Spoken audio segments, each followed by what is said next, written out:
వినయవంతుడిని సిరి చేరుతుంది. అందరికీ నమస్కారం అండి. జీత్ విజయాస్ ఛానల్కు స్వాగతం.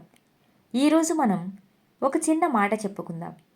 వినయవంతుడిని సిరి చేరుతుంది. విద్యా దదాతి వినయం వినయాధ్యాతి పాత్రతాం పాత్రత్వాద్ ధనమాప్నోతి ధనార్థానం తతస్సుఖం. విద్య వల్ల వినయము, వినయం వల్ల గౌరవము, ఆ గౌరవం వలన ధనము లభిస్తాయి. అట్టి ధనం త్యాగాన్ని ప్రసాదిస్తుంది. దానివలన సుఖం కలుగుతుంది. విద్యావంతుడైనప్పటికీ వినయం లేకపోతే వాడికి సిరి దూరమవుతుంది.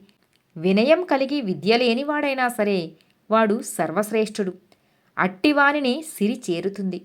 ఎవరు ధర్మబద్ధమైన స్వభావాన్ని కలిగి ఉంటారో, కామక్రోధాదులకు లోనుకాక ఇంద్రియ నిగ్రహాన్ని కలిగి ఉంటారో, విద్యావంతులై వినయవంతులై ఉంటారో, ఇతరులకు అపకారం చెయ్యకుండా ఉంటారో, తనకు తాను గొప్పవాడిని అని చెప్పుకోకుండా గర్వంతో ఉండడో, ప్రజలందరికీ ప్రీతిపాత్రుడవుతాడో, అటువంటి పురుషుని యందు లక్ష్మీదేవి ఎల్లప్పుడూ నివసిస్తూ ఉంటాను అని చెప్పింది.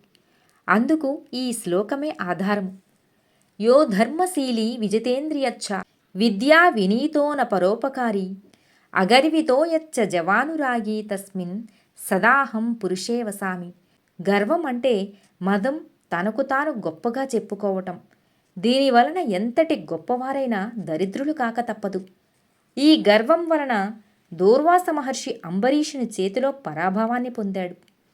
విశ్వామిత్రుడు వశిష్ఠుని వద్ద ఓడిపోయాడు. సమస్త శక్తి సంపద కోల్పోయాడు. అలాగే సౌందర్య గర్వముతో సత్యభామ రుక్మిణీ చేతిలో ఓటమి పాలయ్యింది కదా. మంచి గుణాలున్న వారినే సిరి కటాక్షిస్తుంది. సర్వేజన సుఖినో భవంతు.